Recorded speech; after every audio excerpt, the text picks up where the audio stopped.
শবে বরাত নিসফে শাবান নিয়ে তর্কে জড়াবো না। সবাইকে বলবো যদি হাদিসে থাকে করো, যদি হাদিসে না থাকে করিও না। বাস একটুকুই বলে দেবো। তুমি কি কি করো এগুলো হাদিসে নাই, আমার ঠেকা পড়ে নাই বলা। একটা কথা বলে দেব, সেটা কি? আল্লাহ নবী সাল্লাল্লাহু আলাইহি ওয়াসাল্লাম বলছে কুল্লু উম্মতি ইয়াদখুলুনাল জান্নাহ, আমার উম্মতের সবাই জান্নাতে প্রবেশ করবে, ইল্লা মান আবা, শুধু অস্বীকারী জান্নাতে প্রবেশ করবে না।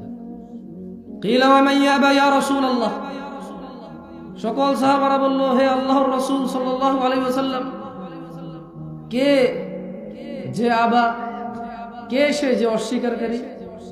বলল যে ফামান আতাআনি, যে আমার অনুসরণ করে, মানে আমি যত কিছুকে ইবাদত বলছি শুধু ওইটাকে ইবাদত বলে মানে এবং ওইটা করে, এর বাইরে কিছু করে না, সে জান্নাতে প্রবেশ করবে।